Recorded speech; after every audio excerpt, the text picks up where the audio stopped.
Last video में हमने introduction तक कवर कर लिया था। आज हम देखेंगे scope and object of TPA. Majorly इसके दो ऑब्जेक्ट हैं। पहला ऑब्जेक्ट है कि जब ये आया था 1882 में, इंटरस्टेट सक्सेशन और टेस्टामेंट्री सक्सेशन दोनों का एक कॉम्प्रिहेंसिव कोड बन जाए, कॉम्प्रिहेंसिव लीगल फ्रेमवर्क बन जाए, इसकी वजह से आया था। तो इंटरस्टेट सक्सेशन वो होता है जब किसी की डेथ होती है और उन्होंने विल वगैरह कुछ नहीं, लीगल विल नहीं बनाई है, तो वो इंटरस्टेट सक्सेशन के थ्रू हो जाता है प्रॉपर्टी उनकी। और टेस्टामेंट्री सक्सेशन वो होता है जब तुम एक प्रॉपर विल वगैरह के साथ डेथ होती है और फिर उसके थ्रू प्रॉपर्टी जाती है। तो इसलिए ये एक्ट आया गया था कि एक कॉम्प्रिहेंसिव फ्रेमवर्क बन जाए। और जो दूसरा इसका ऑब्जेक्ट था कि जो इमूवेबल प्रॉपर्टी से रिलेटेड जो कुछ भी बच गया था, क्योंकि कॉन्ट्रैक्ट एक्ट इससे 10 साल पहले आ गया था 1872 में, और ये आया था 1882 में। कॉन्ट्रैक्ट एक्ट 1872 है, उसमें जो भी बच गया था इमूवेबल प्रॉपर्टी को रिलेटेड, उसको कंप्लीट करने के लिए ये इसका दूसरा ऑब्जेक्ट था।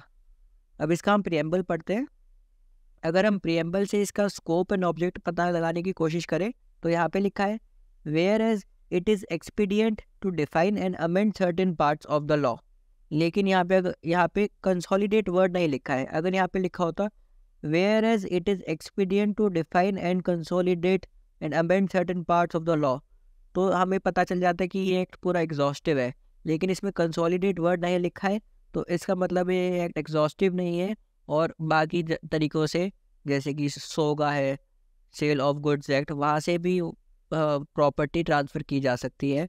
और ये एक्ट एग्जॉस्टिव नहीं है, ये प्रेम्बल से हम इन्फर कर सकते हैं। सेक्शन 1 में कुछ नहीं है। सेक्शन 1 में शॉर्ट टाइटल और डेट ऑफ कमेंसमेंट लिखी हुई है, जो कि हम पहली वीडियोज़ में डिस्कस कर चुके हैं इंट्रोडक्शन वीडियो में। सेक्शन 2 से स्टार्ट करते हैं। सेक्शन 2 की हेडिंग है repeal of acts, saving of certain enactments, incidents, rights and liabilities etcetera in the territories to which this act extends for the time being, the enactments specified in the schedule here to annex shall be repealed to the extent therein mentioned। तो उन्होंने एक schedule दे रखा है bare act के and में, जहाँ तक ये एक्ट एक्सटेंड होएगा, जहाँ तक ये एक्ट एप्लीकेबल होगा, तो जो जो शेड्यूल में एक्ट्स लिखे हैं वो सब वहाँ तक रिपील हो जाएंगे, जहाँ जहाँ तक वहाँ पर उन्होंने लिखा हुआ है। Shall be repeal to the extent therein mentioned. तो हम देख लेते हैं कि कौन कौन से एक्ट्स हैं और वो कितने वो हो जाएंगे। ये बेसिकली जो पुराने एक्ट्स होते हैं, काफ़ी वो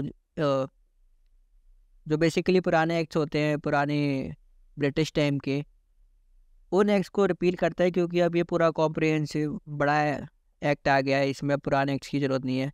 तो जैसे अब यहाँ पे लिखा हुआ है acts of the governor general in council, तो लीज एंड रिलीज का कोई सब्जेक्ट था, ये एक्ट 9 ऑफ 1842, ये पूरा रिपील हो जाएगा। Act 31 of 1854 modes of conveying land, इसका सेक्शन 17 रिपील हो जाएगा। तो ये सब रिपील हो जाएंगे, और ये सब जहाँ जहाँ पर टीपीए लगेगा वहाँ पे ये सारे जो यहाँ पे एक्सटेंट ऑफ रिपील लिखा है, जो जो इसमें लिखा है वो वहाँ पे एप्लीकेबल नहीं होगा। अब आगे देखते हैं क्या कहता है वो। But nothing herein contained shall be deem to effect. तो ये लिखा है but nothing herein contained shall be deem to effect. क्या क्या इफेक्ट नहीं होगा, इसमें पॉइंट से लिखे हैं ABCD, ये इफेक्ट अफेक्ट नहीं करेगा टीपीए इसको। Point number A, the provisions of the enactment not hereby expressly repealed. जैसे शेड्यूल में एक्सप्रेसली उन्होंने रिपील करा है, अगर उसके अलावा और कोई शेड्यूल है जिसको टीपीए एक्सप्रेसली रिपील नहीं करता है, तो उसको टीपीए इफेक्ट नहीं करेगा, वो जैसे चल रहा है चलता रहेगा। Any terms or incidents of any contract or constitution of property which are consistent with the provision of the act. तो अगर कोई कॉन्ट्रैक्ट करा है किसी ने जो कि कंसिस्टेंट है टीपीए से और allowed by the law for the time being in force, तो फिर वो भी चलता रहेगा, उसको भी टीपीए इफेक्ट नहीं करेगा। Point number C, any right और liability arising out of a legal relation constituted before this act comes into force. तो जिस डेट को ये एक्ट फोर्स पे आया था, जो कि है 1882 में कोई डेट, उस डेट से पहले अगर किसी ने कोई सूट इंस्टीट्यूट करा है, कोई मैटर चल रहा है कोर्ट में, या फिर कोई उस सूट से रिलेटेड कोई एनी रिलीफ है या फिर कोई राइट और लायबिलिटी अराइज होती है, बेसिकली इसका रेट्रोस्पेक्टिव इफेक्ट नहीं होगा। तो वो जैसे चल रहा था वो पहले की तरह ही चलेगा और उस सूट को टीपीए अफेक्ट नहीं करेगा। उस पर जो पुराने लॉज लग रहे थे वही लॉज लगेंगे। अब हम देखते हैं पॉइंट डी, जो कि है save as provided by section 57 and chapter 4 of this act. Save as का मतलब होता है except as provided by, save as को आप ऐसे ही पढ़ सकते हैं। तो except as provided by section 57 and chapter 4, मतलब जो पॉइंट डी बोलना चाह रहा है उसके दो एक्सेप्शन है, सेक्शन 57 एंड चैप्टर 4। ये अभी हम बाद में देखेंगे, आगे पढ़ते हैं। Any transfer by operation of law और बाय एनी ऑर्डर और decree of a court of competent जुडिक्शन, अगर ये कोई भी ट्रांसफ़र अगर ऑपरेशन ऑफ लॉ के थ्रू होता है या फिर कोर्ट के ऑर्डर या कोर्ट की डिग्री के थ्रू होता है, तो टीपीए उसको अफेक्ट नहीं करेगा। ये मेन हेडिंग है ना, इसके साथ पढ़ेंगे। But nothing herein contained shall be deemed to affect any transfer by operation of law और by a decree of a competent court. ठीक है, तो अब देख लेते हो ऑपरेशन ऑफ लॉ क्या होता है। Transfer by operation of law 3 ways में हो सकता है। पहला है कि by order of a court. तो इसका एग्जांपल है, अगर ऑक्शन है, उसका सेल हुई है और सेल अगर वो बाद में कोर्ट अपना ऑर्डर दे के कन्फर्म कर देता है, तो कोर्ट ने अपना ऑर्डर दे दिया उस ऑक्शन की सेल पे, तो वो ऑर्डर ऑफ कोर्ट के से कन्फर्म हो गई है, तो ये transfer bye operation of law है। इन केस ऑफ विल्स, जो विल्स होती है वो भी एक लीगल डॉक्यूमेंट होता है, कोर्ट का उसमें रोल होता है, तो वो भी ऑपरेशन ऑफ लॉ के थ्रू ही होगा।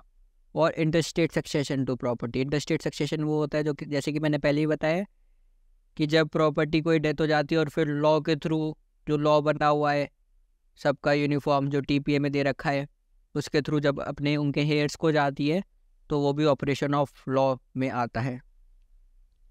अब हम देख लेते हैं सेक्शन 57 और चैप्टर 4 ऑफ दिस एक्ट कहता क्या है। सेक्शन 57 सिंपली ये कहता है कि कोर्ट किसी प्रॉपर्टी को इनकम्बरेंस से फ्री कर सकता है। इनकम्बरेंस मतलब कोई भी अगर ऑब्स्टेकल आ रहा है, कोई भी उस प्रॉपर्टी पे कोई भी ऑब्स्टेकल आ रहा है, तो कोई भी अगर उस पर रोका जा रहा है उस प्रॉपर्टी को कुछ करने से, सेल वगैरह, वो कोर्ट वो हटा सकता है। और चैप्टर 4 कहता है कि अगर कोई कोर्ट है उसको पावर देता है चैप्टर 4 कि court regarding the interest of mortgagee in property, कि उसमें इससे related interest of mortgagee in property से रिलेटेड कोर्ट ऑर्डर्स दे सकता है। तो सेक्शन 57 और चैप्टर 4 ऑफ टीपीए एक्सेप्शन है पॉइंट डी का।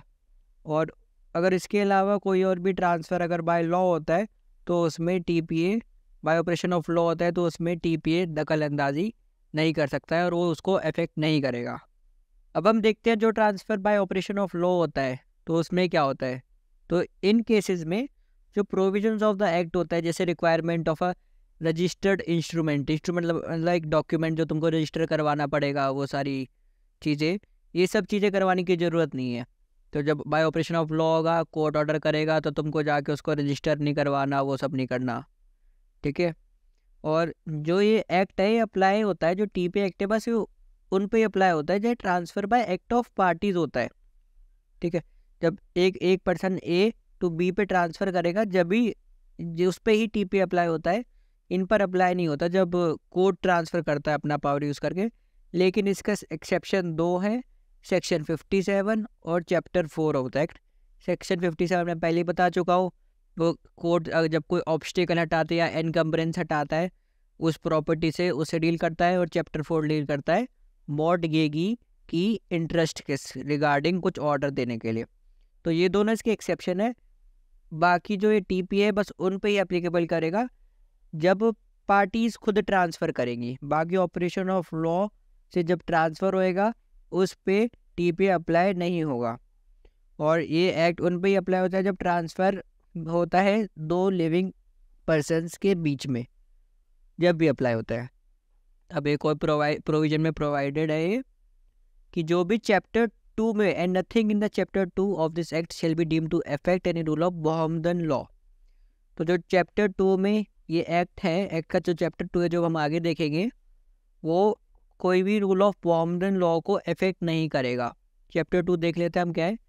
चैप्टर 2 डील करते हैं regarding transfer bye act of parties. जब पार्टी एक करके ट्रांसफ़र करती है वो चैप्टर 2 में आता है। और जब इस चैप्टर 2 से रिलेटेड कोई भी मोहम्मदन लॉ में कोई भी रूल है उसको अफेक्ट नहीं करेगा ये चैप्टर 2। पहले हिंदू और बुद्धिस्ट भी यही इनके साथ लिखे आते थे, मोहम्मदन हिंदू एंड बुद्धिस्ट। लेकिन जब अब ऐसा हो गया है कि सब जो हिंदू लॉ, हिंदू के रूल्स हैं एंड बुद्धिस्ट के रूल है वो कंसिस्टेंट है चैप्टर 2 के साथ, तो इस वजह से उनको हटा दिया है।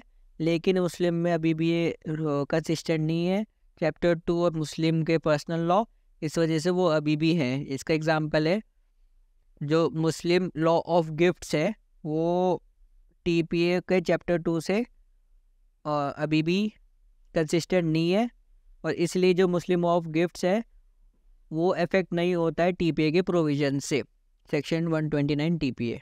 तो फिर अगर कभी ऐसा होता है कि मुस्लिम लॉ और टीपीए के बीच में इनकन्सिस्टेंसी आती है तो मुस्लिम लॉ प्रिवेल होगा टीपीए के ऊपर। लेकिन ज़रूरी है कि मुस्लिम लॉ में वहाँ पे ऐसा प्रोवाइडेड हो। अगर ऐसा मुस्लिम लॉ में कुछ ऐसा प्रोवाइडेड नहीं है, फॉर एग्जांपल लीज का कॉन्सेप्ट मेरे को पता नहीं है, लेकिन अगर लीज का कॉन्सेप्ट मुस्लिम लॉ में है ही नहीं और टीपीए में है तो फिर टीपीए प्रिवेल करेगा। लेकिन ऐसा कोई कॉन्सेप्ट है जैसे गिफ्ट का जो टीपीए में भी है और मुस्लिम लॉ में भी है, तो फिर मुस्लिम लॉ प्रिवेल करेगा टीपीए के ऊपर। ठीक है, अभी एक केस लॉ देख लेते हैं, टैगोर वर्सेस टैगोर।